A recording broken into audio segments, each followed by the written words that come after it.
A new era is upon us. Tangent PropTech unites founders, real estate and VC investors, urban leaders, and passionate creators who are improving our communities and cities. Join venture capitalists Jeffrey Berman and Zach Aarons and PropTech entrepreneur Edward Cohen, that's me, to learn about housing innovation, the future of work, and climate tech.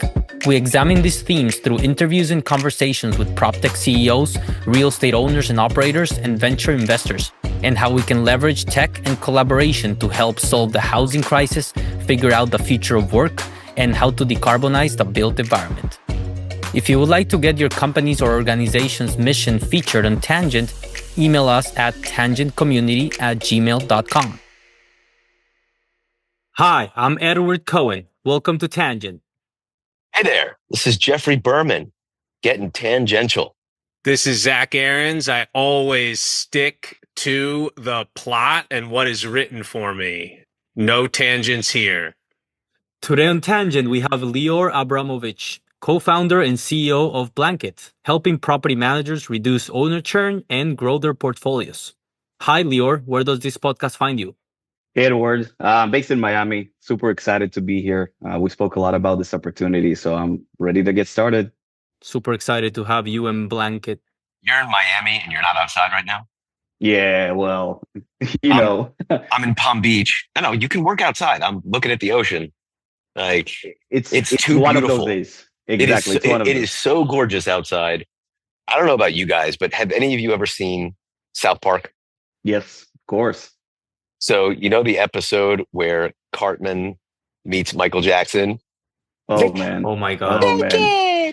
Blanket, that's ignorant. That's ignorant. Blanket, I love you. Blanket. So that's every time, like I'm looking at your shirt, I'm like, Blanket, love you. That's going to make Blanket and South Park collaborate. I think, is that going to be your collaboration superpower with Cartman?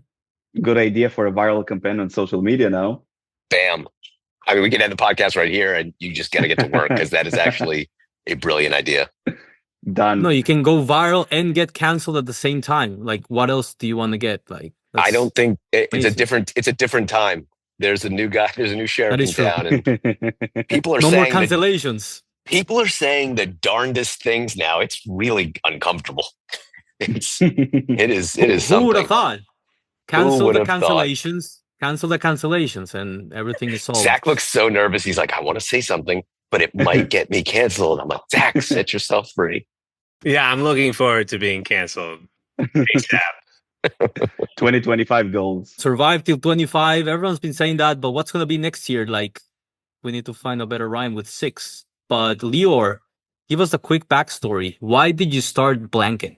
Quite a long story, but I'll try to package into a short one. I started in real estate when I was about 18 years old. Bought my first rental property in Atlanta, Georgia. I bought it from Israel. I have a little bit of an accent because I'm born and raised in Israel. That story by itself was a crazy one. You know, buying a rental property thousands of miles away, trusting some broker you don't even know. Things that you can only do when you're 18 years old and you're brave and stupid, probably. But looking backwards, by far the best decision I've ever made. Fast forward 9 years of service in the Israeli Navy as a naval commander. Kept doing real estate throughout that time, helping a lot of my fellow naval officers buy properties in the United States. And so this was my first, I would say, step in the industry, which right after I started working for a big investment firm that was doing build to rent. Before build to rent was sort of like a thing, we were calling it new construction back then, simply put. And I was there as their head of acquisitions, afterwards vice president of business development. And the interesting thing that got me connected to the property management space, which is the one we're working in today, was actually we had a very interesting model in that company where we actually handled the communications with all the buyers that we had that we refer to our property management partners. So think of it as like an investor relations arm, of residential property managers. Looking backwards, not the smartest model to do, but it positioned me in a great opportunity to really understand what's working, what's not, expectations, problems, needs of both sides, the owners, the property owners, and the property managers, and listening throughout that time of all the problems that the property managers, our partners, are going through, which is losing countless numbers of doors, of properties, of clients to churn. When the market goes crazy and, the market is hot, a seller's market, they're just hemorrhaging properties because a lot of owners are just selling, cashing out on their properties, even if the property manager is doing a great job. On the other hand, when the market goes a little bit slower, so a lot of folks, thinking to themselves, you know what, the market is slow a little bit now. Maybe I should just manage it myself, go DIY. And same thing happens. So like property managers are in this constant, battle of losing properties. And to me, it was crazy to hear that, from my friends that we're losing sometimes 30 to 50% of their properties every year. No solution in place, no strategy in place, nothing. So fast forward after a couple of years of working in that company, about 3 years, we've decided to take action and just, understand what we can do for my friends in the property management space. Fast forward after a lot of, iterations and ideations and understanding exactly what the solution should be. This is how we got to the point that we founded Blanket to really help property managers eliminate owner churn and grow the number of properties they're managing to their craziest dreams. Fascinating. Let's put some numbers to the space that you're tackling here, because as of 2024, the residential property management sector in the US generated revenues of around $100 billion. That's more than double what the NFL, MLB, and NBA did in revenue in the same year combined. This industry has not only 238,000 businesses that employ 720,000 people. And to Lior's point, there's been a notable increase in professionally managed rental properties in the US, rising from 30% in 2017 to 36% in 2024. How many homes does this shift represent? It's an extra 1.3 million homes that are now professionally managed. Not only sector is growing, reliant on property management service being professionally managed, but also the tools that these property managers need are, becoming more sophisticated. But Lior, what's the state of the single family property manager today? What are the biggest challenges that property managers face? I'll start by saying, first of all, that this number is going to definitely increase like crazy, because one of the things we're already seeing right now is this huge wave of accidental landlords. All these folk that don't want to say goodbye to the low interest rates, that they had secured for the property that they were living in when they had to relocate, or just folks who have no ability, to just buy another property right now because of the buying costs associated with the current interest rate. So we're seeing already a huge uptick in these accidental landlords that are hitting the market, and they're approaching property managers to manage their homes. They're not your sophisticated investors. They're not your, professional ones that are buying, selling, flipping, etc. They need a professional property manager.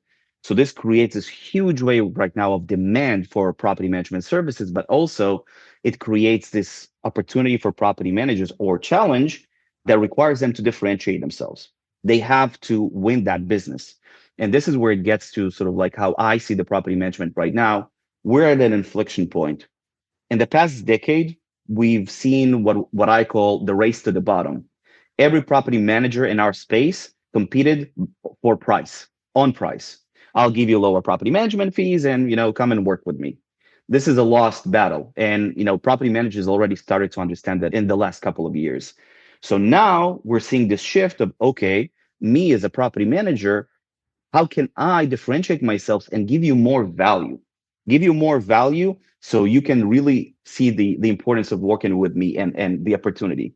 And the inflection point that we're seeing right now is the switch between property managers into asset managers, into trusted advisors, because the single family rental asset class is the only one, well, besides some of the institutional players that we have that, again, comprise maybe 1 to 3% of the entire SFR space, right? All these 97 or 98% of mom and pop investors don't have an investment manager to guide them. They don't get the quarterly reports. They don't get the meetings with, your acquisition manager or your advisor that will talk to you about, do you want to allocate more money next year? Do you want to diversify? Do you want to cash out? They get no guidance. And the only person or the only player that is really positioned to fulfill that role is their property manager. They have the data, they have the knowledge, they have the experience, but they're lacking some of the tools that can really empower them to really position themselves in that point. So what I'm seeing right now already, and this is what we are trying to push as Blanket, is the switch from being this rent collector, this toilet fixer, just this service provider, this commodity, into a valuable partner, a trusted advisor that can really guide you through your journey towards, what you want to get. You want to get to that, financial stability. You want to retire financially safe, you want to get that passive income, who is better positioned to help you than your property manager? I think it's a super interesting paradigm shift that you're describing, because it is a mindset shift. It's how you approach not only the role of property manager, but also the relationship between the property manager, the owner, and all the stakeholders. So tell us a bit more about your business and how this, how Blanket makes sense as a venture-backed business, and also the question to our fellow investors here, how they see solutions tackling the single family property management space as it is. I also want to hear more about the revenue model. I want to hear how you make money. Sure thing. So we're a SaaS platform. We call ourselves a property retention and growth platform. There wasn't any solution like us before that. So we are, creating this new category that leads this shift in terms of how property managers are perceived. And exactly as it sounds, we have two solutions, like two packages. One that's called the retain package, the other is the grow package. And each one has the relevant tools that the property managers need to really position themselves as that asset manager. So as an example, we recently released a feature that was one of the biggest pain points that property managers had, which is annual owner letters. This is something that every property manager always wanted to provide their clients, sort of like an annual summary, of how the market did, how his properties or her properties did this year, and a little bit of updates on legislation. What are the risks, that are coming up, or things that every property owner should be aware of? And this whole thing takes hours, and for every owner, just gathering, sort of like or creating the pro forma for every property owner, gathering their property taxes, their mortgage payments, their entire rent roll, and creating that pro forma and that projection. That by itself normally takes between 2 to 3 hours to every property manager per owner. Combine that with all the legislation updates that they need to search for in their market and data about their existing market and how it performed this year, you're talking about 10 hours probably per owner. So everybody wanted to do it, but nobody had time. So one of the things that we've done is we've released this feature that is called annual owner letters, and now it's done with a click of a button. So now they can really position themselves as this, local expert, this trusted advisor that allows them to also add their own leadership summary to that annual sort of like report. They can show their take on how they think the market did this year, what they think we should prepare for next year, and maybe introduce increase in fees, introduce, the need to re-sign their property management agreement, anything that they would need to really do at the end of the year, instead of having this awkward moment of, hey, I need you to pay more money or whatever. Like, look at what I'm providing you. Here's the value. Now let's talk about what I need from you as well. So our model is a basic SaaS. We have so like a certain dollar amount per unit. So the amount of units that you have, this is what it's built per that number of dollars per month.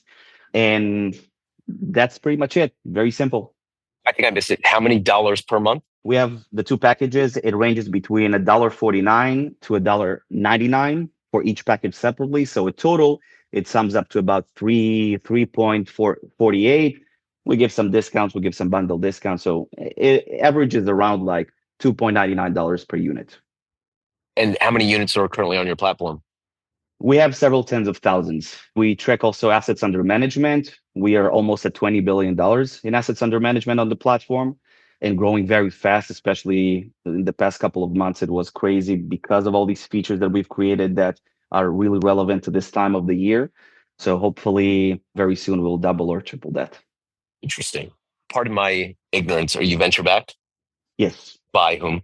We raised our seed round. It was led by Foundation Capital and Symbol. Symbol is a VC from Israel. We had several other you probably know them, Ari Angels as well, with Alon Gorbonos, who is a great friend. He's been on the show. He's fantastic. Exactly. Yeah, he's a great friend of mine, and we thank every day for him joining us. So we have him, we have operator partners with us, and a lot of leading angel investors, both from the prop tech space and both from the cyber security space, and a lot of folks that we had for every specific niche and function that we'll need help with. So all in all, I can say that we were blessed by great people that are behind us. Fantastic. What did you call those people? The accidental landlords? Yes. So you have tens of thousands of doors. What percentage of those doors are folks that you would categorize as the accidental landlords? It ranges between, it depends on the market, The more of a sort of like strong rental market it is, the more you'll have the intentional investors. So, markets like Florida, Texas, et cetera, you'll have a lot of the intentional investors.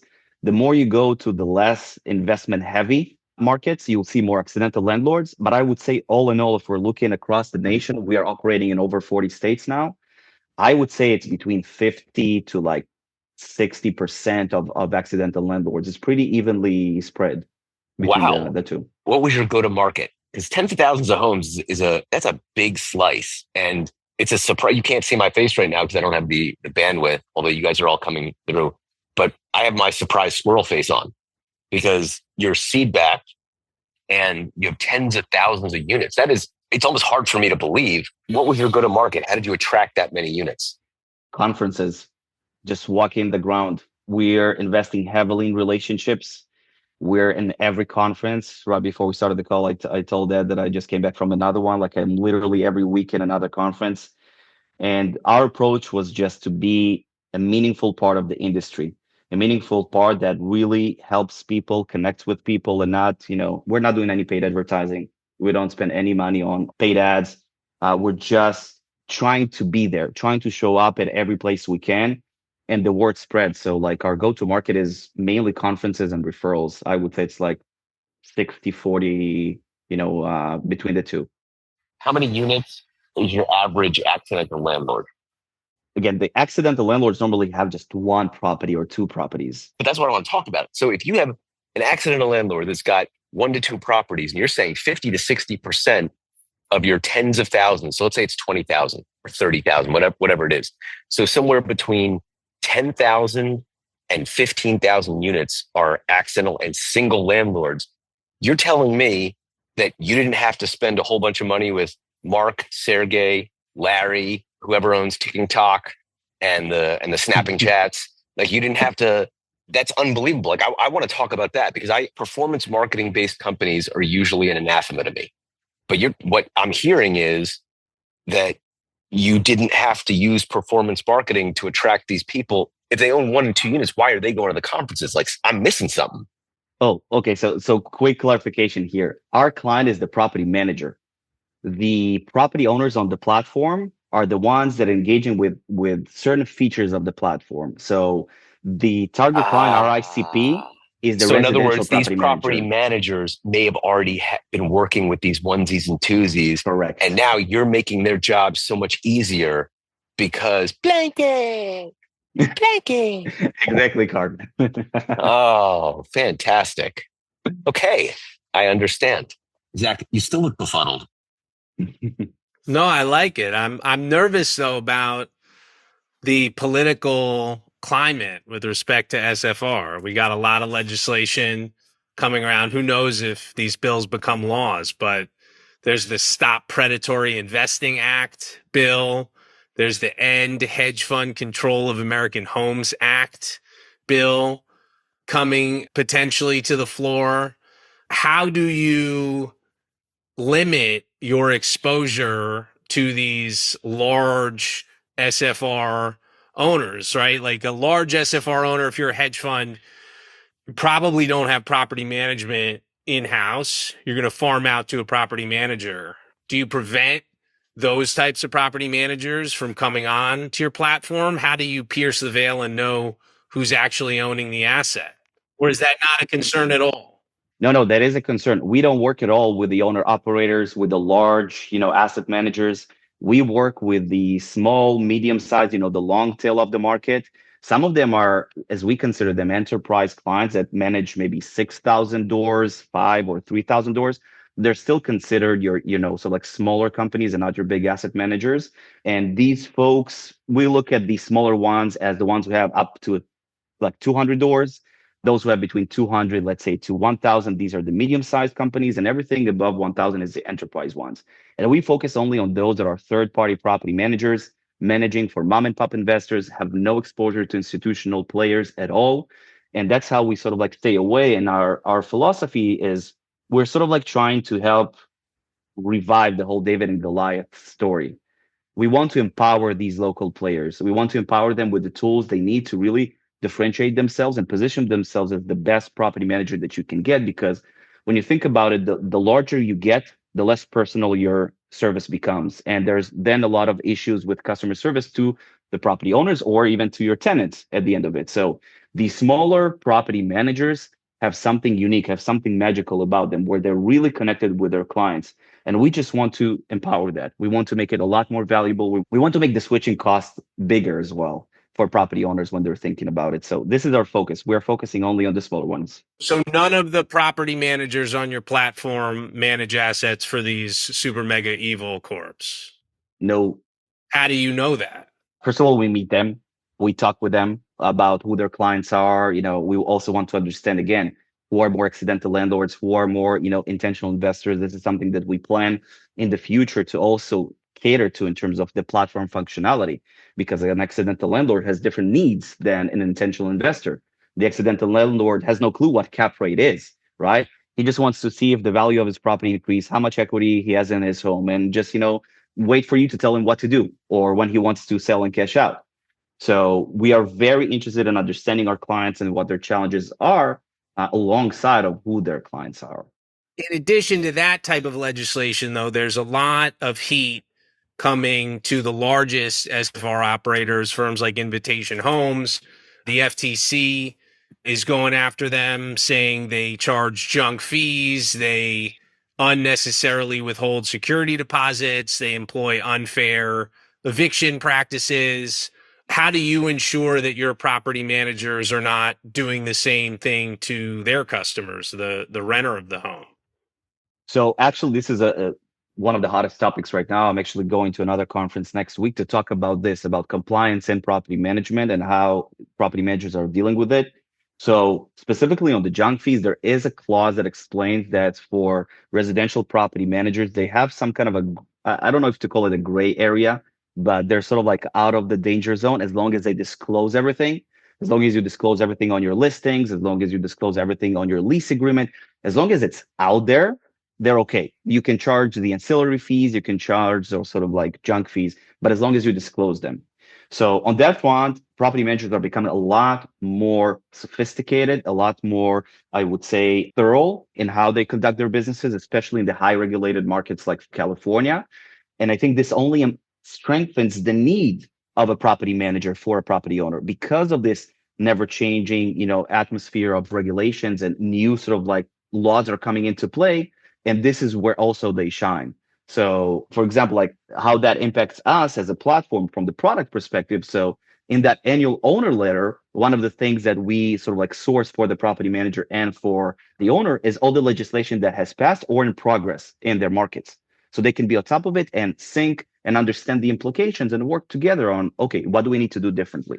I think this is actually an opportunity for property managers, all these sort of like challenges that are coming up. I once did a sublease for Jeff Berman's mansion in Newport Beach, and I still haven't received my security deposit back. And I put all the, like how your grandma used to have the plastic all over the furniture. I mean, I treated it with the utmost respect. I still don't have any cash back. I dare say this is an absolute lie. Yeah, sir. This is more than a tangent. This is a full fictional fabrication. Because the security deposit was given in cucumbers. Yeah, and I remember they rotted. And I said, oh, gosh darn that Zach Aarons. Gosh darn him. Oh, man. Hey, Bitcoin is legal tender in El Salvador, so maybe cucumbers will become legal tender in the United States of Make America Great Again. We can't get cucumbers anymore because of the tariffs. We're not going to be able to get them anymore. We are cucumberless. Support for this episode comes from Pacaso. Pacaso is transforming the $1.3 trillion vacation home market. Their innovative marketplace makes buying, co-owning, and even reselling luxury homes seamless. Here's the reality. 75% of Americans dream of owning a vacation home, and 40% want one within the next year. Pacaso is redefining luxury vacation home ownership and capturing this huge demand by making it easier than ever before. And now, for the first time, they're opening the door to a unique investment opportunity for accredited and non-accredited investors who can purchase stock in Pacaso through their latest growth round. That means you can join their cap table alongside top-tier investors like SoftBank, Mavron, Greycroft, and Fifth Wall. With over $100 million in gross profits and more than 1,500 happy homeowners, Pacaso has already established itself as the market leader. Now you have the chance to own a piece of this high-growth company built on a strong foundation of a vibrant community of co-owners and housing industry leaders. If you want to be part of reshaping the vacation home market alongside top-tier investors and the former CEO, co-founder, and executives of Zillow, visit pacaso.com/invest. That's pacaso.com/invest. Pacaso, making luxury vacation home ownership accessible for everyone. Disclaimer. Investments in Regulation A offerings are speculative, involve substantial risks, and are not suitable for all investors. Read the offering circular at pacaso.com/invest before investing. Past performance is no guarantee of future results. Please consult your financial advisor before making any investment decisions. Lior, so it seems like you became an accidental B2B2C when you're helping property managers, deal with the renters, but also deal with their owners and everyone in between. So it's quite the challenge that you're tackling, but I love your approach to not only regulatory uncertainty, but also how, you're really honing in on this ideal customer, which isn't the institutional SFR, but it's the long tail, which is a huge portion of the market still and growing. 100%. So talk about growth opportunities. You're operating now in 40 states. Did I get that right? Yes. So first, any surprising insights from scaling across, different markets, and how do you decide what markets to prioritize and target next? Well, we don't prioritize. We build the platform in a way that we're market agnostic. We can work in any market that we want. But there were a lot of interesting again, learnings throughout the process as we were expanded to multiple markets. So, number one, again, as we said, is this understanding of the client of our clients, what their needs are. Again, the accidental landlords, the intentional investors. You have another category, by the way. There are three profiles of property owners when we're talking about our space. You have the accidental, you have the intentional, and you have the one in between, the unintentional investor. So this is an accidental landlord that, again, inherited a property or something like that and decided that the real estate game is for him, and now he's really into it. Now he wants to buy more, etc. So these three personas, which we learn more and more and more to really understand how we can carry the product a lot better to the clients of our clients. And again, this portion of the platform, I would say, is relatively small. There are a lot of tools for the actual property managers that they use internally. But the other thing that was very interesting to learn as we grew between markets is really the real estate data challenges. So, we're operating, for example, in non-disclosure states like Texas, and our platform uses a lot of data. So, for example, we source all the property values data, the AVMs, the rental AVMs, the loan details to come up with the equity for the property owners to see, the property taxes, the HOA, insurance, which no one can find and create a data point like that. And hopefully someone will, the estimated insurance. And then one of the challenges that we have is, again, every state has different approaches to that, especially with the non-disclosure ones. So we learned a lot about, how to deal with all these challenges, in terms of data access. So that's also something that was very interesting. And of course, also buying and selling activity.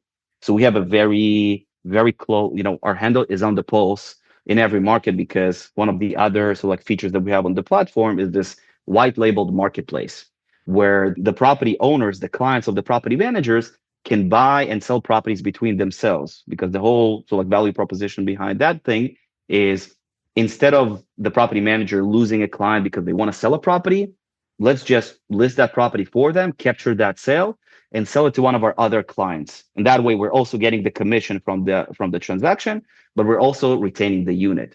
And we're also providing a lot of other properties in that marketplace. We're sourcing off market from wholesalers, turnkey providers, home builders, you name it. So we're seeing also the buying and selling activity. So we have a good, hand on the finger on the pulse in different markets. And we see, we have folks in South Dakota and North Dakota. We have folks in Tampa, Florida. And you see these little differences, which is very interesting to see. And besides that, also, how markets are performing, cap rates. We have the actual rents. We see the actual performance of properties. so we can really understand which markets are doing better, which markets are doing worse.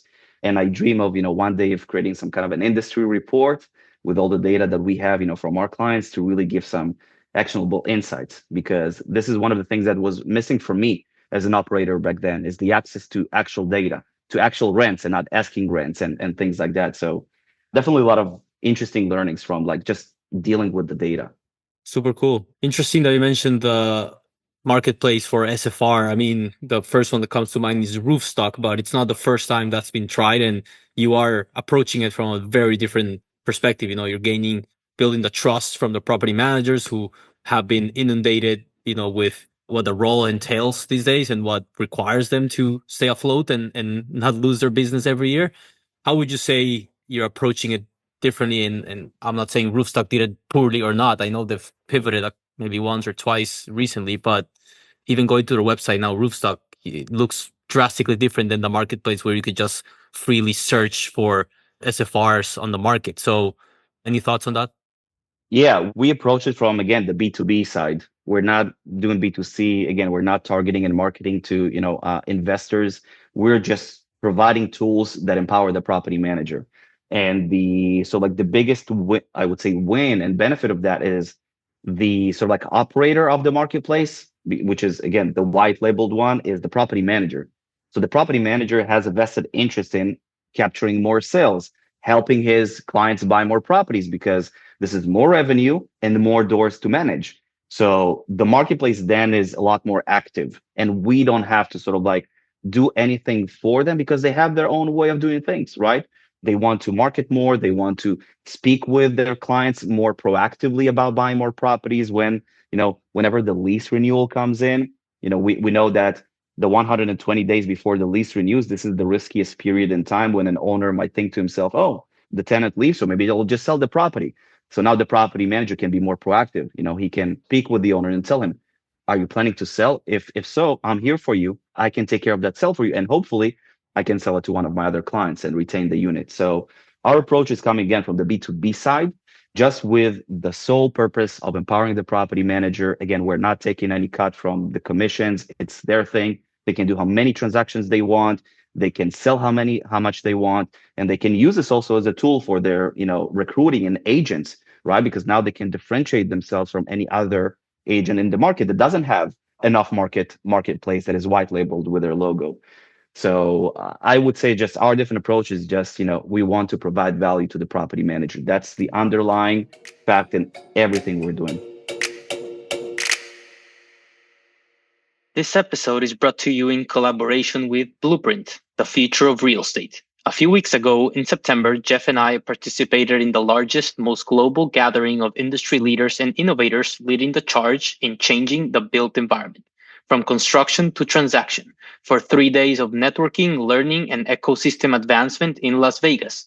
With trillions of dollars of assets and the best global innovators under one roof, the future of the built world happens at Blueprint. Blueprint 2025 will take place at the Venetian Las Vegas from September 16th to 18th. Learn more and join the interest list at blueprintvegas.com. That's blueprintvegas.com. See y'all there. In terms of, getting to the next round from a growth perspective and venture, and, what are your growth plans there? Like, you've raised some solid seed rounds, but how do you see, proving that you're worthy of a growth round coming next? Well, hold on. Before you answer that, do you even need a growth round? Like, some businesses don't necessarily need more venture capital. What I'm hearing doesn't sound like there's very much of a reason to raise a lot of money. Technically, it's true and not. We're a very small team with what we have right now, and we need to grow. We're already started hiring more and growing our team. So it's definitely a question mark that we talk a lot about, me and my partner. But assuming, we plan to go the same way as we planned, we are planning to raise our A round this year because we have very aggressive growth goals. The vision that we have of transforming the property manager to an asset manager doesn't stop at what we're doing right here. This is just a start. Imagine a world where a property manager can click a button, set up a fund, choose the properties he wants to add to a fund, and then just enable all of his clients to invest a little less than what they invested in the property that they purchased, with the direct ownership approach. And now getting the ability to invest, some fractional amount in it, getting more properties to him, getting more diversification to his owners. We see a very big vision, and that will require substantial growth. So definitely it's something that we're planning to do, hopefully towards the end of this year. Then the question is how much and how and who, but that's definitely one of our plans for 2025.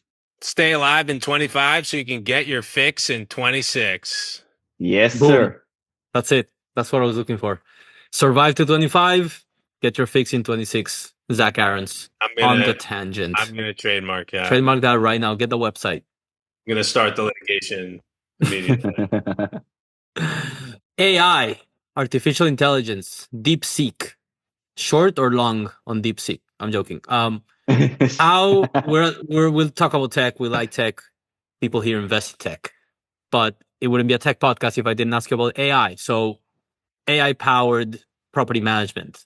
How can PMs, or how are you helping property managers leverage AI for their day-to-day or for their grandiose goals of attracting and retaining more investors in their homes? Yeah, so we're investing heavily in AI. Since the moment we started, our plan was to be an AI powered platform. It took a lot to just get to where we are today. So we will be ready to actually deploy the AI algorithms that we were always planning on. And we've already released several months ago the first of product that we call the AI Retention Manager. So what it does, it creates, the AI asks the property manager several questions that set up a retention policy. What does that mean? It means it has questions, for example, that say, what would you do with a disappointed owner that wants to leave that is bad for your business? Would you prefer to fire him? Would you prefer to just, push them to sell their property, or maybe increase their fees until they give up and they do leave eventually? Other questions is, would you be willing to give a financial incentive to retain an owner? Will you be willing to waive a few months of management fees, to retain an owner? Things that are very common in pretty much every industry, right? You can give incentives, to folks who may be interested in leaving, something that wasn't really existent in the property management space. So then after it creates that retention policy, it then scans your entire portfolio and tells you what's the risk of every owner from churning. This owner, for example, has an 83% chances of leaving you because they would sell or they would leave your company. And then it also calculates the client value for you. It takes all the revenue per unit of all the units that this owner owns, so you can actually see what's the value of this account. And then the AI kicks into play again by telling you what it recommends you to do. So for example, imagine an owner that has a property that's currently undergoing a renovation, so no cash flow going in, and he has, let's say, also a mortgage in place. So he's literally putting money out of pocket. He's losing money right now. This is your ticking time bomb that you need, to do something about. So the AI can identify that and tell you, hey, you should send this owner a link to his pro forma. It's one of the features that we have on the platform that shows them how much money this property can make if they will hold on to it for the long term. And also waive 2 months of management fees. Again, it wouldn't cover for the loss, but it would show the property owner how committed you are to his success, right?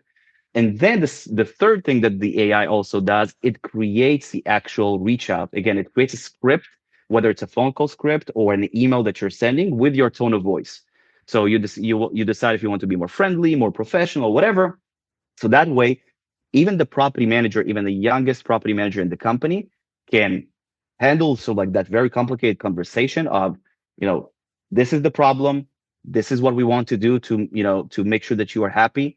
And this is also how to phrase this entire conversation, literally with a word by word. So this is something that is just the start of everything we're doing. And I believe we'll have a lot more of these implications of AI in property management that will take them to that next level, as we said, of investment managers and not just property managers, to be able to handle those conversations that sometimes can seem a little bit intimidating at first when they don't have the data or understand what's happening. So if I understood correctly, the same way as when I try to cancel my Amazon Prime, I go through hoops and they tell me, actually, do you want to pay $1 for the rest of the year? So you're doing that on a property manager by property manager basis, given the status of the home and the status of the investor. and I'm sure taking their specific market into consideration and empowering them with not only what decision or what to offer, but also how to do that, which is a lot of times half of the job, like the approach, the tone, the more I hear about this, and like this could happen to many roles, but I always thought technology and AI could potentially disintermediate brokers before anyone else. But now I'm thinking more and more, maybe some property management, not the property management themselves, but a lot of what they were focusing on doing, that's gonna be pretty much automated. And you could even now record the property manager's voice in AI and issue that phone call with the No spoilers. Yes. sorry, no spoiler alert. Come No, on, just what? That's kidding. awesome. Amazing. Next 2.0, 2.0. That's super cool. Property managers sounds like they're lucky to be empowered by Blanket. So I wanted you to talk about just quickly about your media strategy. I mean, you hinted at this before, but company and CEO as a brand, as a platform to drive media awareness and exposure. I think it's fascinating what you're doing, and I think it's truly driving adoption. Appreciate it, man. Yeah, it does make a difference, and I think we're living in a world today where, again, we're no longer interacting with brands. We want to interact with people. We want to see faces. We want to be able to connect, on a much deeper level, because we're bombarded with so many messages and things. We no longer believe to certain things that we're reading online, and fake news, whatever. There's so much noise that you really want just to come back to your origins, just to connect with the person. And I think what I really try to do is just, number one, just share my insights, everything that I'm learning, because especially in our industry, we're doing something that hasn't been done before. We're creating this new category. We're making a shift in the industry. And I believe that we have a much more impactful role as Blanket and as myself to just share all the knowledge that we have, especially as an operator, as an institutional operator. There's so many good practices that are super easy to deploy, that if they're just shared, they can move the needle so much for property managers and create this, long lasting relationship between them and their clients. So my select approach is just share as much as the value and much insights as I can, and just share us, like show people the Blanket team, show that we're human, show that we're really committed to this. And we're like literally sweating for everything we're doing. Like my team is in every conference, and we're probably every other week or every week at a conference. So I want to show how much we care about the industry. And I think this very, simple thing, it's not a, I don't know, unique graphic or unique research. It's just personal things, share your personal life and show people how much you care about the industry. I think this is what creates eventually this open arms, that we got. And by the way, this is one of the things that I always say to, for example, to NARPM, the National Association of Residential Property Managers, that really embraced us with open arms because we were so committed to, giving back. And this is also the beautiful thing about our industry. It's very local. It's very people-based. People appreciate people. So if you're human and you can express that, especially as like the CEO or any person at the company, just that person, I think that goes a long way more than your brand. And I see that. I see the engagement with my posts versus the engagement with the company posts, thousands miles away between each other from the impact that it creates. So definitely anybody that's listening, just share what you can, raw, without too much polishing, just even if you need to re-edit the posts, as I'm doing pretty much every once a week, like do it. It goes a long way. I think that's sound advice. I mean, for any founder, for any company in PropTech or whatnot, to not only go the extra mile to showing up with authenticity, but also, being human after all, right? I think that definitely helps in driving company value and improving company culture as well. Last but not least, collaboration superpower. If you could choose one person, historic or living, to do a partnership with, who would it be? Churchill. I just love this guy. I don't know if who saw his sort of like shows on Netflix. What a force of nature. What a smart people person, leader, tough, relentless, like literally until his last day, even in the age of like 80, the guy is running faster than everyone and putting in the extra work. And just the big why that drives him. I think, again, not necessarily relevant to property management or tech or business or whatever, but just what a force of nature.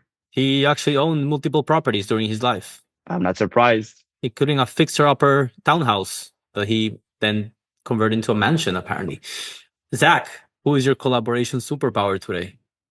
Yeah, I had the privilege of visiting Churchill's bunker once with my kids in London. I highly recommend that. That was where he was living during the war, and crazy. Yeah, he was basically staying up 24 hours a day, drinking multiple bottles of champagne and smoking, and just screaming at everybody to. But to what kind of champagne?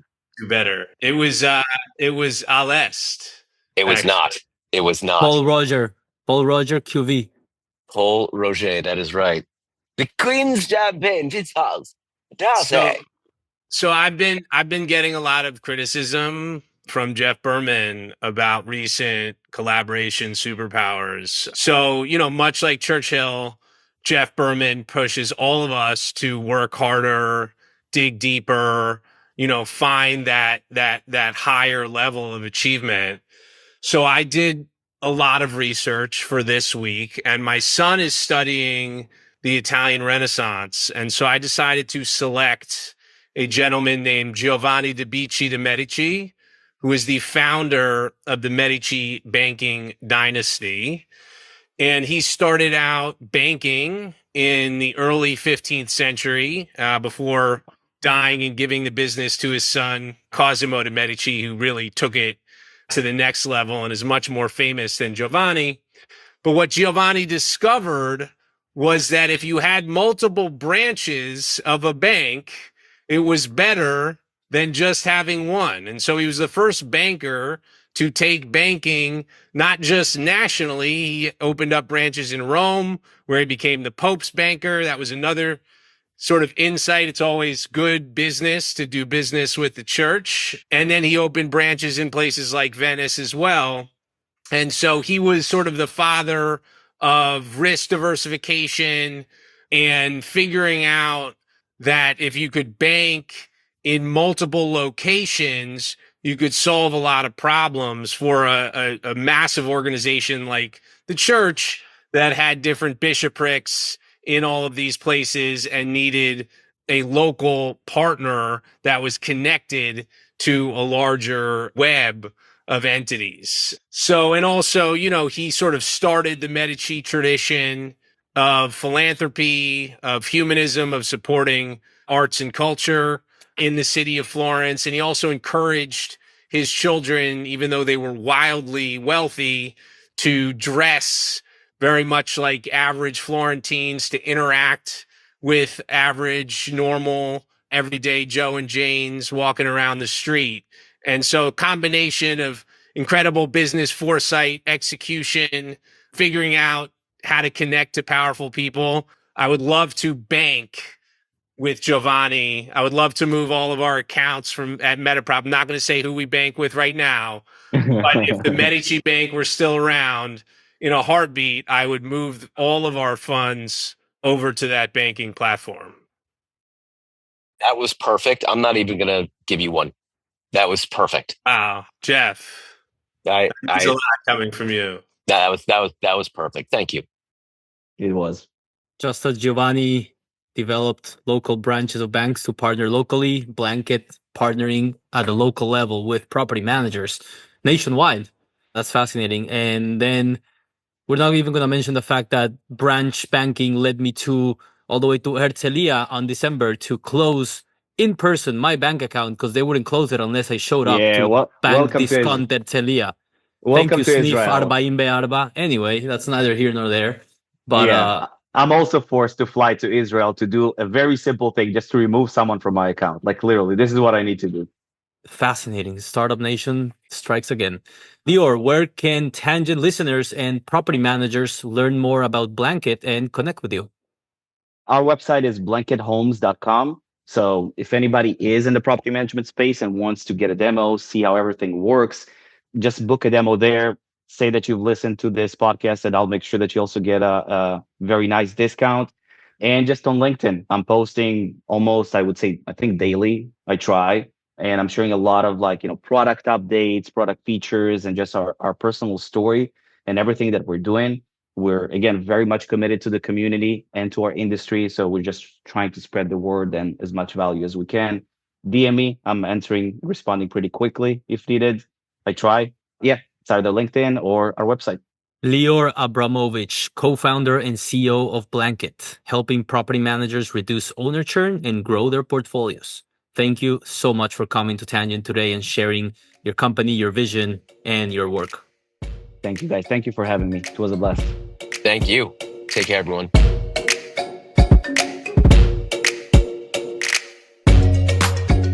If you like what you heard, please subscribe, rate, and review Tangent, and share the show with a friend. This episode is produced by me, Edward Cohen. Thanks for listening to Tangent PropTech, and remember, collaboration is our superpower. So stay curious and always be learning.